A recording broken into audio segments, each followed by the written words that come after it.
भक्तिर्भवति नैष्टिकी। हरे कृष्णा कृष्ण कृष्ण हरे हरे, हरे राम राम राम हरे हरे। जय जगत गुरु शिला प्रपात की जय। शिला गुरुदेव महाविष्णु गोसाई महाराज की जय। श्रीमद् भागवतम महापुराण की जय। श्रीमद् भगवद गीता जिटीज की जय। श्री ईशोपनिषद की जय। नित्य प्रेमानंदे। हरि हरि बोल। हरे कृष्ण। हरे Krishna dear devotees. First of all, I just want to say thank you very much His Grace Amrish Prabhu, Her Grace Purn Pragya Devi Dasi Mataji, and His Grace Krishna Samarpan Krishna Prabhu for organizing this class and giving me chance to share my realizations on these mantras. So thank you very much, Prabhuji. Hare Krishna.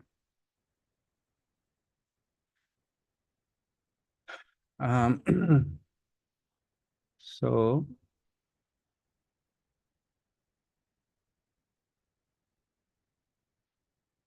Hare Krishna, dear devotees. So we are going to continue part 2 for Sri Ishopanishad mantra 9.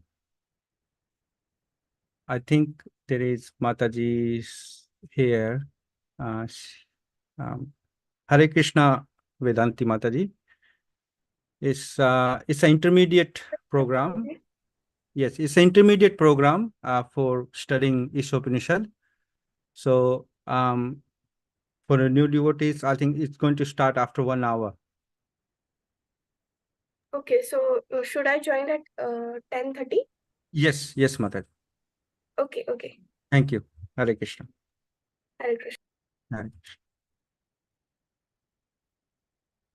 Okay. So let me share the screen. Hare Krishna. So mantra 9. So I will recite and then we will get other devotees to recite this.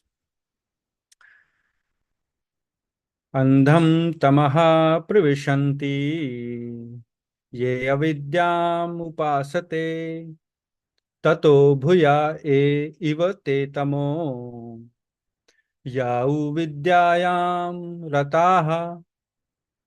Andham tamaha pravishanti ye avidyamupasate tato bhuya iva te tamo yau vidyam uparataha. Andham tamaha pravashanti ye avidyamupasate tato bhuya iva te tamo yau vidyayam rataha. Hare Krishna, intermediate devotees. Hare Krishna, Prabhu. Hare Krishna. Yes, sir. Can you recite the verse, please? Yeah. Yes, sir. Andham tamah pravishanti ye avidyam upasate tato bhuya ivate tamo yau vidyayam rataha. Very nice. Andham tamah pravishanti ye avidyam upasate tato bhuya ivate tamo yau vidyayam rataha. Andham tamah pravishanti ye avidyamupasate tato bhuya ivate tamo yau vidyayam rataha. Thank you, Prabhuji. Very nice. Hare Krishna. Hare Krishna, Divyanshi Mataji. Are you there? Prabhu, she messaged on the group that she won't be attending or she'll be in and out, she said. Oh, okay. I'll read that message. Hare Krishna, Prabhuji. Okay. No worries. Thank you, Mataji. Right. So then we can read the translation.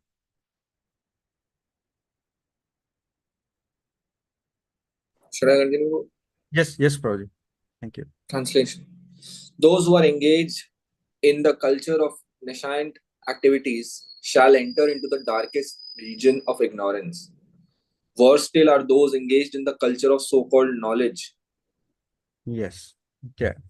Word to synonym, translation and purport by Jagadguru Srila Prabhupada. Jagadguru Srila Prabhupada ki jai. So here, with the translation, and we can understand that there is a culture of nescience, and who will follow those will go to the darkest region. And worse than those people who are so-called knowledge, they are following or engaged in that culture. And I will just want to revise the few points that we discussed last time.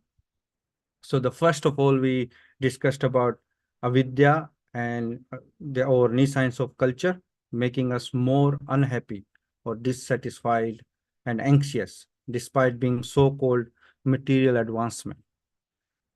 And then modern education is not all in all. Yes, we need to educate ourselves in material education, but side by side, we need to educate in spiritual knowledge also.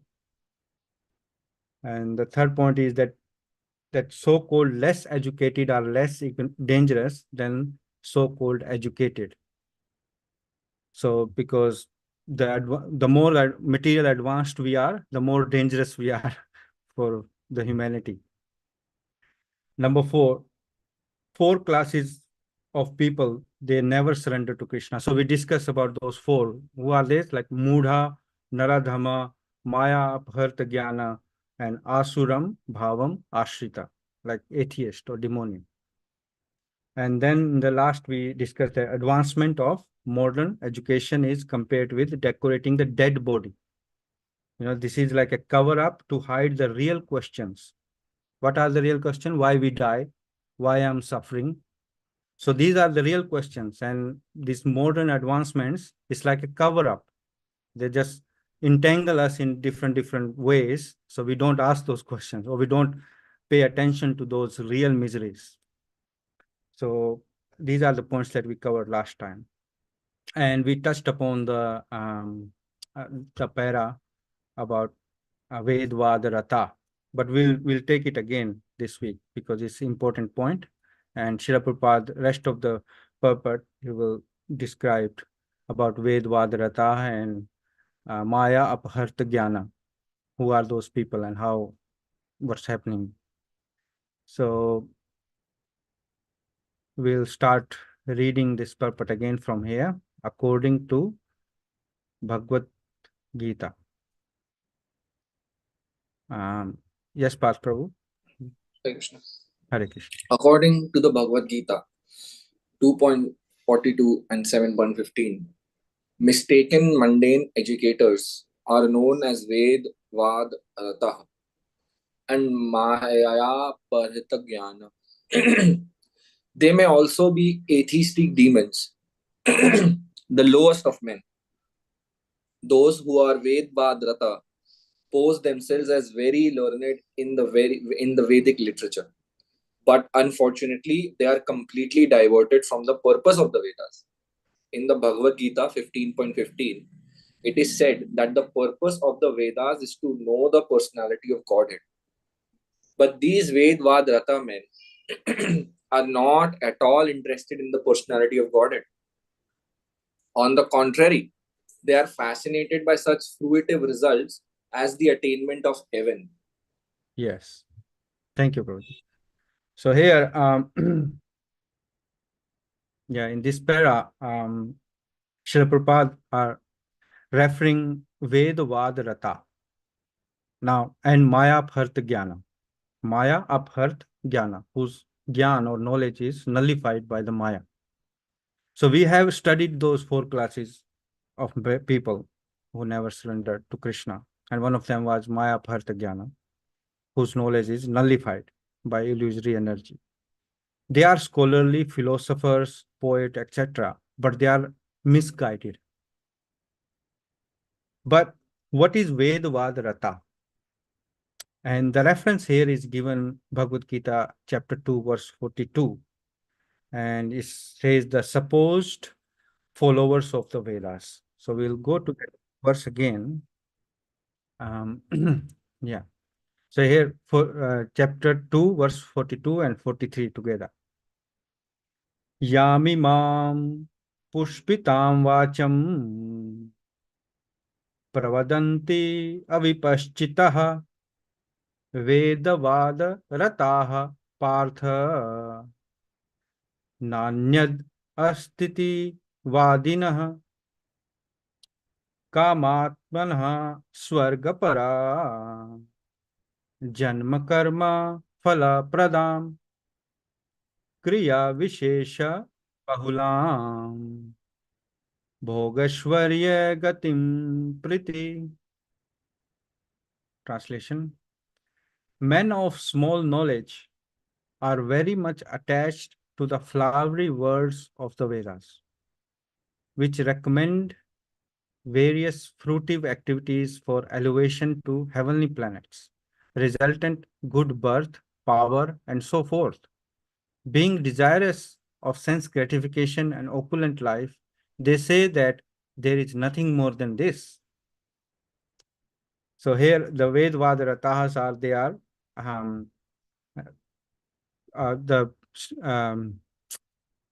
they are supposed followers of the Vedas, but because the people who are attracted with the flowery words of the Vedas, and they just say that going to hell, heavenly planets and taking good birth and power and so forth is all in all. That's what the Vedas says. So let's see in the purport, the first paras. I just want to refer that. Srila Prabhupada are saying, people in general are not very intelligent, and due to their ignorance, they are most attached to the fruitive activities recommended in the Karma Kand portion of the Vedas. They do not want anything more than sense gratificatory proposals for enjoying life in heaven, where wine and women are available and material opulence is very common. In the Vedas, many sacrifices are recommended for elevation to the heavenly planets, especially the Jyotishtoma sacrifice. In fact, it is stated that anyone desiring elevation to heavenly planets must perform these sacrifices.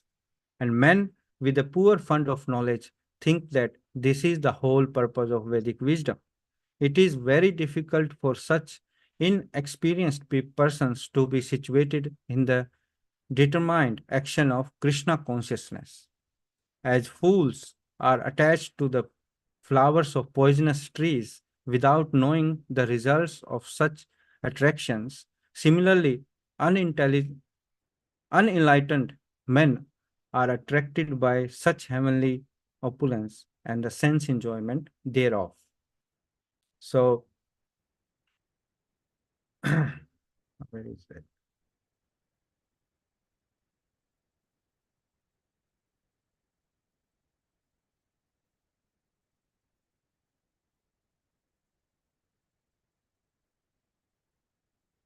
Yeah, so these Vedvad Rataha only take Vedas for elevating to heavenly planets and following following Karmakand portion of Vedas. But in fact, the real purpose of Vedas are to know Krishna. And this is mentioned in Bhagavad Gita, chapter 15, verse 15. Because there are different flowery words of different, like very technical words in Vedas, and some people are attracted to that. Oh, this is very good, very nice. Like in technical words, like in jugglery, it's called word jugglery, and so people get impressed about it. And you can experience nowadays in a lot of like spiritual leaders, they also use those words and to impress people and say that, oh, this it's a lot of talk, like talk, but nothing in the stomach. While you listening it, you're getting impressed, you're thinking, oh, he's talking very nice, he's talking sense, logic, but it's not like your life is going to change from that. Same like those lot of motivational speakers, similar like that. But is it this the real purpose of Vedas? No, because Srila Prabhupada refers another verse in Bhagavad Gita, chapter 15, verse 15. It's a famous verse. I'll share that. सर्वस्य चाहं हृदि सन्निविष्टो मत्तः स्मृतिर्ज्ञानम् अपोहन्नं च वैदेश्च सर्वैरहम् एव वेद्यो वेदान्तकृद्वेदविद् एव चाहम्. Translation: I am seated in everyone's heart, and from me come remembrance, knowledge, and forgetfulness. By all the Vedas am I to be known. Indeed, I am the compiler of Vedanta, and I am the knower of the Vedas. So here, Lord Krishna is clearly saying that the purpose of the Veda is to know Krishna. And indeed, he is the compiler, and he is knower of the Vedas also. So here, Srila Prabhupada are saying, the Vedas give the right direction to the people so that they can properly mold their lives and come back to Godhead, back home, back to home. The Vedas offer knowledge of the Supreme Personality of Godhead, Krishna. And Krishna, in his incarnation as Vyasadeva, is the compiler of the Vedanta Sutra. The commentation on the Vedanta Sutra by Vyasadeva in the Srimad Bhagavatam gives the real understanding of Vedanta Sutra. The Supreme Lord is so full that for the deliverance of the conditioned soul, he is the supplier and digester of foodstuff, the witness of his activity, the giver of knowledge in the form of Vedas, and as the Supreme Personality of Godhead, Sri Krishna, the teacher of Bhagavad Gita, he is worshipable by the conditioned soul. Thus, God is all good. God is all merciful. So, God, Srila Prabhupada is saying that he is so merciful that the food we eat, first of all, he supplies the food. And then the food we eat, he digests also at Jathagrani in our stomach, and then he witnesses all the activities of Paramatma in our heart, and he gives knowledge in form of Vedas. And as Krishna himself, he is the teacher of Bhagavad Gita, so he gave Bhagavad Gita to us. So he's so merciful. So the Vedas, So Krishna tells here the purpose of understanding, the goal of Vedas, and the whom to be known by Vedas is Krishna. Certainly, the purpose is not going to heavenly planets as some less intelligent people think of. So here we clearly understand the purpose of Vedas, not like the Vedvad Ratahas, they telling different, this cherry picking, like the Vedas are whole, like they got different sections, Karam Kand or Pasna Kand and other Kands. So they're just cherry picking one thing and they're saying that, oh, this is all in all. So you go to heavenly planets, that is the purpose of life. But it's not. So as Lord Krishna is saying here, right? So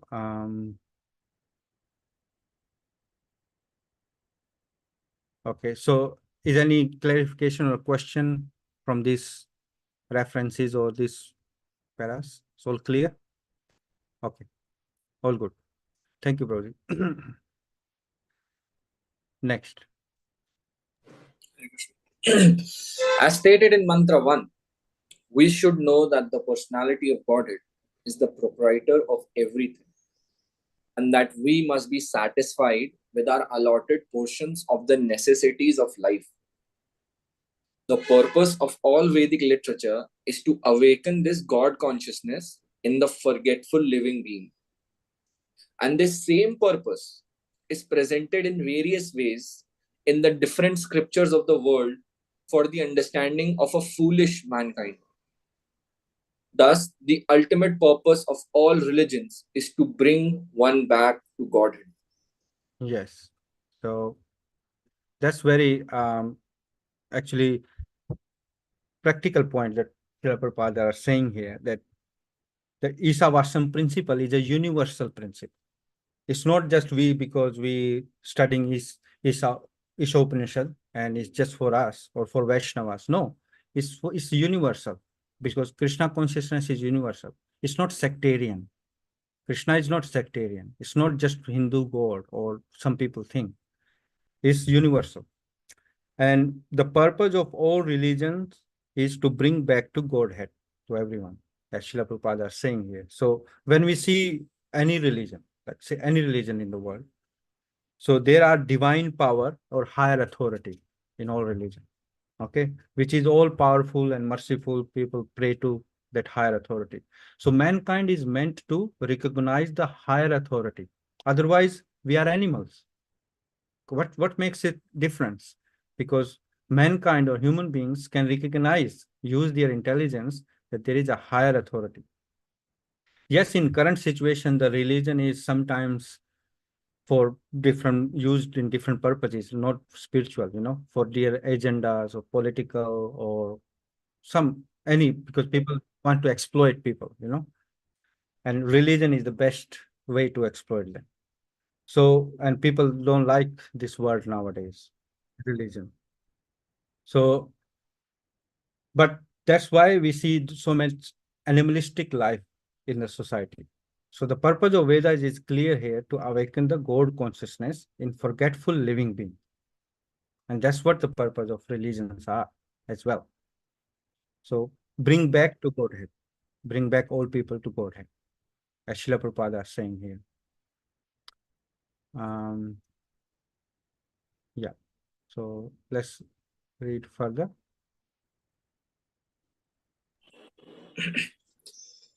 But the Ved-Vad Rata people, instead of realizing that the purpose of the Vedas is to revive the forgetful soul's lost relationship with the personality of Godhead, take it for granted that such side issues as the attainment of heavenly pleasure for sense gratification, the lust for which causes their material bondage in the first place, are the ultimate end of the Vedas.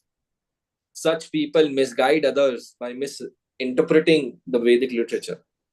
Sometimes they even condemn the Puranas, which are authentic Vedic explanations for laymen. The Ved-Vad Ratas give their own explanations of the Vedas, neglecting the authority of great teachers, acharyas. They also tend to raise some unscrupulous person from among themselves and present him as the leading exponent of Vedic knowledge. Such Ved-Vad Ratas are especially condemned in this mantra by the very appropriate Sanskrit words Vidyayam Rataha. Vidyayam refers to the study of the Vedas because the Vedas are the origin of all knowledge. And Rataha means those engaged. Vidyayam Rataha thus means those engaged in the study of the Vedas. The so-called students of the Vedas are condemned herein because they are ignorant of the actual purpose of the Vedas on account of their disobeying the acharyas. Such Ved-Vad Ratas search out meanings in every word of the Vedas to suit their own purposes. They do not know that the Vedic literature is a collection of extraordinary books that can be understood only through the chain of disciplic succession. Yeah, thank you. So, yeah, so in this paragraph, Srila Prabhupada are explaining that more about Ved-Vad Rata. That sometimes people say, okay, if going to heavenly planets are not purpose of Vedas, then why it is given in Vedas? Some may ask these questions, because, and people ask as well. And they condemn the Puranas also by saying that it is not authentic. It is just a history made up by different people. But Srila Prabhupada is saying here that these karma kands or attainment of heavenly planets are side issues. They are side issues. They are not the main purpose. So actually, our prime reason for material bondage is lust. And why we want to increase this lust and sense gratification to go to heavenly planets, where there are better facilities to gratify lusty desires. So if somebody is intelligent enough, he can think of why, if something is bad for him, why he want to get more bad that thing. Otherwise that is the first place we are here, the last. Yes, it is given in Vedas as a Karam card portion for bringing people to recognize the higher authority. Because some people, they can't think of more than their sense gratification. So rather than gratifying their senses like animals, so it is given in Vedas, so they recognize the higher authorities or demigods or whatever, and then they gratify their senses or get fruitive results. So slowly they will progress towards the real goal. So step by step they can elevate to God consciousness. Lord Krishna says in Bhagavad Gita chapter 7 verse 19 that after many births and deaths, one who situated in real knowledge surrender unto him. So it's also a famous verse. We'll see that verse.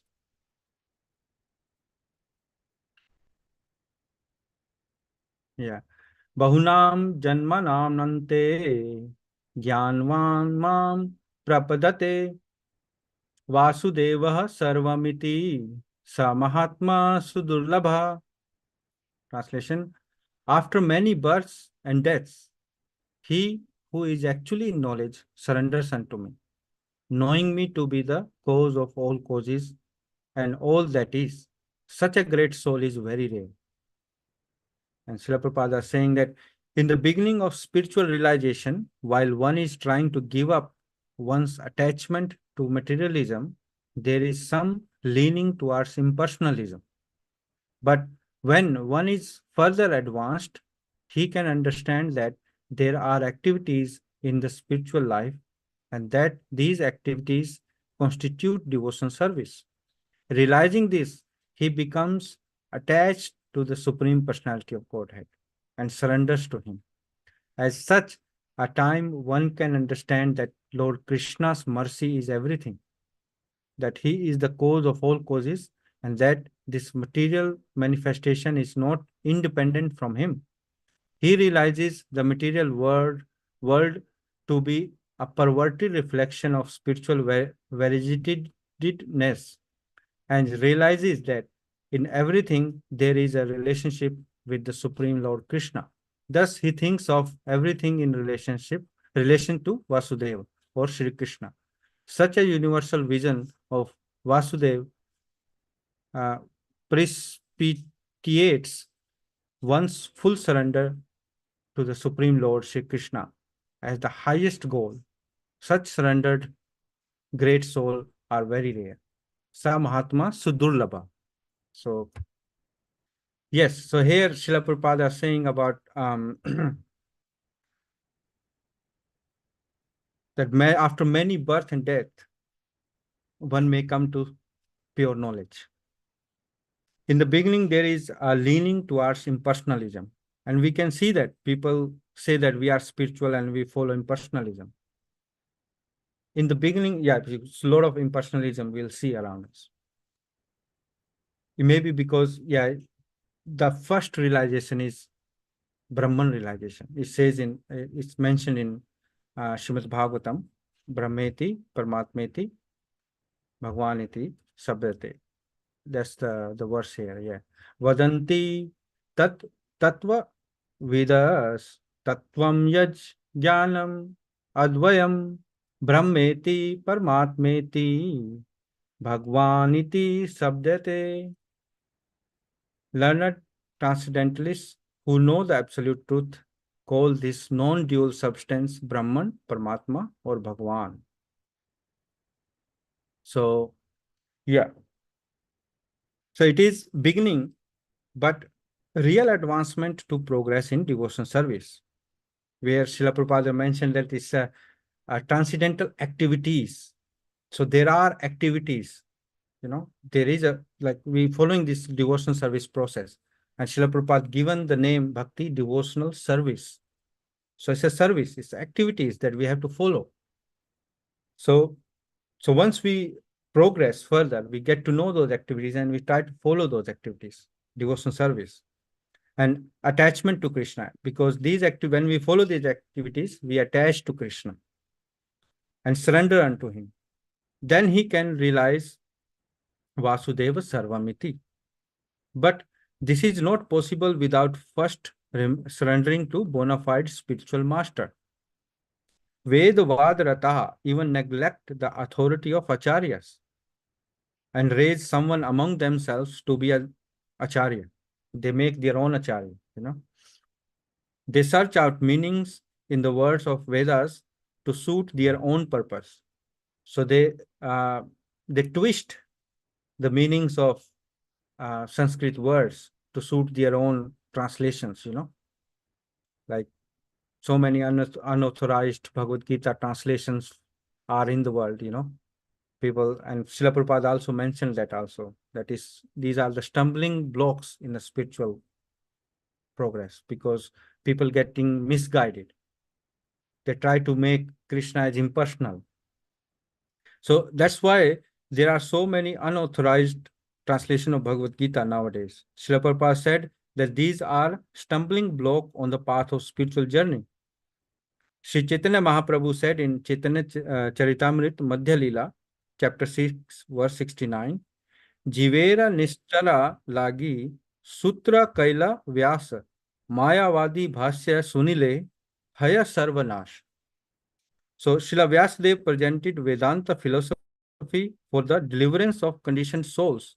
But if one hears the commentary of Sankaracharya, everything is spoiled. So Mayavadi Bhasya Sunile Haya Sarvanas. So how come is that? So what I understood that while we are learning Vaishnava philosophy and Krishna consciousness, we should only stick to bona fide Vaishnava commentaries. Srila Prabhupada has given so many books and lectures. So we can read those Srila Prabhupada books and his lectures first before going anywhere else. And Srila Prabhupada is saying here that the so-called students of Vedas are condemned here because they are ignorant of the actual purpose of Vedas on account of their disobeying the acharyas. Because when we, as I said, when we stick to a bona fide source, like Srila Prabhupada books, his lectures, all that, so we're gaining the real knowledge. But if you go here and there and read other philosophies or other bona fide or unauthorized commentaries, they are disobeying the acharyas. And it is an offense, when we recite those 10 offenses of against the holy name of the Lord. So this is number 3, to disobey the spiritual master. So they are disobeying the acharyas. So they are disobeying the acharyas. With this offense of disobeying, how can they can attain the true knowledge? It is impossible. We have to come under the shelter of bona fide spiritual master. Our own, we cannot understand, because the capacity of our tiny brain is limited and Krishna is unlimited. So how come we can know Krishna by our own efforts? Because our efforts are very tiny. Our capacity is very tiny, very limited. So that's why the Vedvad Rataha, they disobeying the acharyas, they make their own acharyas, they twist the meanings of Vedas words to suit their own agendas or their own philosophies, and which is not authorized. So that's how they misguided themselves, and they misguiding other people also, That's why they will go, even they are worse than the other people who are following the culture of nescience or ignorance, right? So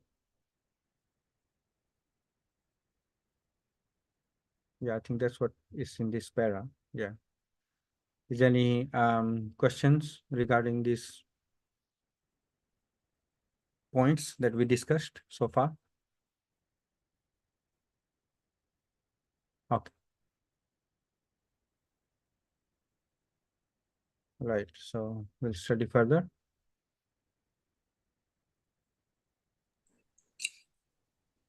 One must approach a bona fide spiritual master in order to understand the transcendental message of the Vedas. That is the direction of the Mundaka Upanishad 1.2.12. These Vedvad Ratha people, however, have their own acharyas who are not in the chain of transcendental succession. Thus, they progress into the darkest region of ignorance by misinterpreting the Vedic literature. They fall even further into ignorance than those who have no knowledge of the Vedas at all. So, yeah, it's the same point that they create their own acharyas. So one must approach a bona fide spiritual master. Actually, this is very important. Even when we go to school, we just don't go anywhere. So we know, is it a recognized by government or not? You know, it is a recognized institute. And then the teacher, is it a qualified teacher? Or there's so many things we look for when we send our children to schools. So when it comes to the spiritual knowledge, we sort of just picking from here and there. So we're thinking that, oh, we know everything. That's why these hodgepodge concepts are floating everywhere. People just, their concepts are not clear.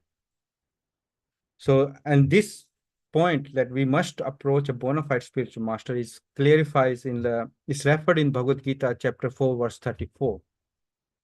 It's a famous verse as well. So I'll refer that.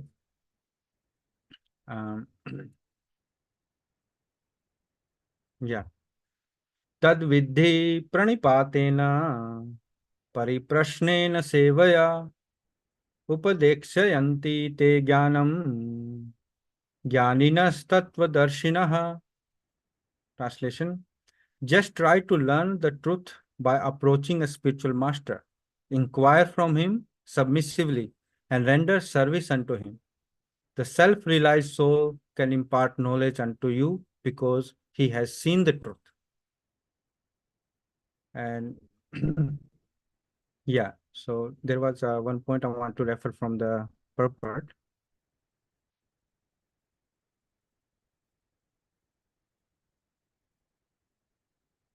Yeah, so this one is here. Therefore, the mental speculation or dry argument cannot help one progress in spiritual life. One has to approach a bona fide spiritual master to receive the knowledge. Such a spiritual master should be accepted in full surrender, and one should serve the spiritual master like menial servant, without false prestige. Satisfaction of the self-realized spiritual master is the secret of advancement in spiritual life. Inquiries and submission constitute the proper combination for spiritual understanding. Unless there is submission and service, inquiries from the learned spiritual master will not effective. One must be able to pass the test of the spiritual master. And when he sees the genuine desire of the disciple, he automatically blesses the disciple with genuine spiritual understanding. So here, the main point that I want to refer here is that, yes, we must approach the bona fide spiritual master, but with what mood, with what attitude, service attitude, you know. We can't just, challenging attitude won't give you knowledge or the true knowledge. Yes, we are doubtful.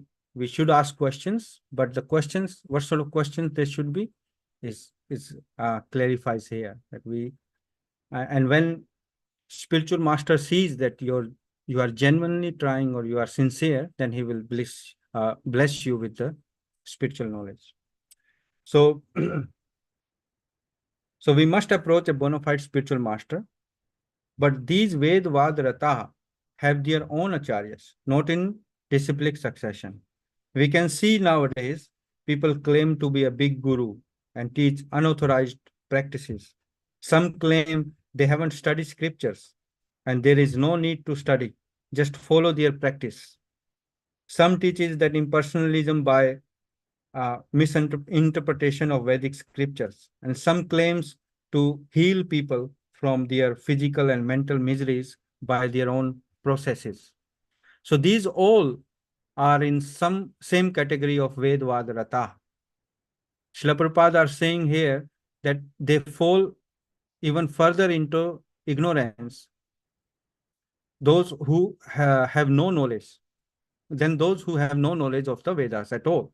So the Vidyam Rata or Vedvad Rata are the worst kind because they are misguiding people. Right?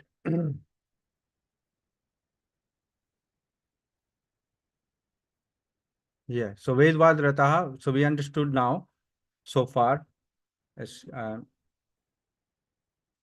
here that they are the worst kind of people. They just poses themselves, they are know so much and twisting Vedas words and don't know what's the real purpose of Vedas and misguiding people. So now the Maya Bharta Jnana class of people, Srila Prabhupada is going to tell in the end, in last paragraph, what are these and who are these. Yes, Prabhu. The Maya Purahita Jnana class of men are self-made gods. Such men think that they themselves are God and that there is no need of worshipping any other God. They will agree to worship an ordinary man if he happens to be rich, but they will never worship the personality of Godhead. Such men, unable to recognize their own foolishness, never consider how it is that God can be entrapped by Maya, his own illusory energy. If God were ever entrapped by Maya, Maya would be more powerful than God. Such men say that God is all powerful, but they do not consider that if he is all powerful, there is no possibility of him being overpowered by Maya. These self-made gods cannot answer all these questions very clearly. They are simply satisfied to have become God themselves. Jai, Srila Prabhupada ki jai. Yeah, so in the end, Srila Prabhupada is saying, explaining the situation of Maya Bharta Jnana. They are self-made gods. Sometimes they like to be called God or Bhagwan. And sometimes their followers consider them as God. And they never condemn this because they want to enjoy the power. This is all cheating. A bona fide guru never claims to be a God, as he knows the living entity can never be God. Even God himself, when comes as Sri Chaitanya Mahaprabhu, devotees knew that Mahaprabhu is Krishna himself, but Mahaprabhu didn't like to be called him Krishna, as he came as a mood of devotee of Krishna to teach us and distribute love of God, love of Godhead. So, but those Maya Bharta Jnana people never worship Krishna, who is the owner of all material and spiritual world. They can easily worship a ordinary man who is rich and famous, but not Krishna, who is the proprietor. So this is illusion. An illusory energy of the Lord works on them. It's like nullified their knowledge. So another point is that these people believe that God is Parabrahma energy, and when he incarnate in the material world, he takes shelter of material energy, Maya. How God be entrapped by Maya? His own energy? They say, you are God, me is God, you are God, everyone is God. But just because of Maya, we forget that we are God. But by the practices, by these, when we get liberation, then we know that we are God and we are already God. So this is illusion. If God is all powerful, then how him being overpowered by Maya? This question they cannot answer. So this is how everything is hodgepodge and people follow misleading concepts. If our concepts are not clear, how can we follow the true spiritual path? People want shortcuts. and cheaters cheating them to exploit the desire of shortcuts. Now, there is no shortcut either in this material world or with the spiritual world. There is no alternative of hard work. So in today's calendar, Guru Maharaj's calendar, His Holiness Mahavishnu Goswami Maharaj's calendar says that a genuine attempt to control the senses immediately attracts the Lord's mercy. So Krishna likes genuinity, honesty, sincerity, and austerity. If we are genuinely trying to control our senses, Guru Maharaj is saying that immediately you're going to attract Lord Krishna, because then he will see your desires. Are you doing something honestly? So this is so that's how the Maya Bharta Jnana people, they illusion, they think they are God. Everyone is God. So this verse, I'll go back to the verse again. It's very important verse, important in the sense that because of today's world, we all following Nisans, the culture of ignorance. So, andham tamaha pravashanti ye avidyam upasate tato bhuya yuvate tamo yau vidyayam rataha. Those who engage in the culture of Nisant activities shall enter into the darkest region of ignorance. Worse still are those engaged in the culture of so-called knowledge. So, so we conclude this verse, so this mantra here. But is any questions or any comments or any unclear points that you want to ask or discuss here?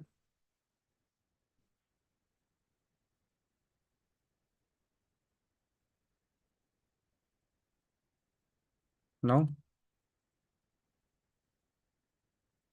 I think there is no other intermediate devotees here apart from Parth Prabhu. Okay.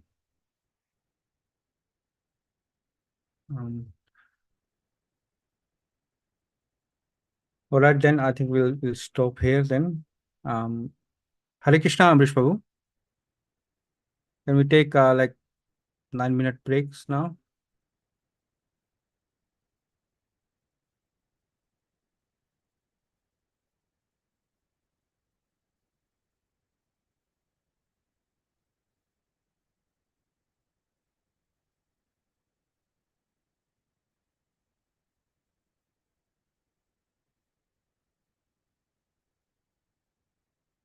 I think Prabhuji might be busy there. So maybe we can recite Okay, the so verse. Hare Krishna. Yeah. You want to continue, or what do you want to do? I concluded the mantra, Prabhuji. So no questions or any comments. So Okay, then we'll wait. We'll continue the class and we'll start at this block. we can take a break for 8 minutes. Yeah, Then. unless you want to do recitation, you can do. Please, up to you. I think we already recited, Prabhuji, so that's Okay. all right. Yes. Okay. Thank you very much, Guruji. Hare Krishna. Hare Krishna. Thank you, Prabhuji.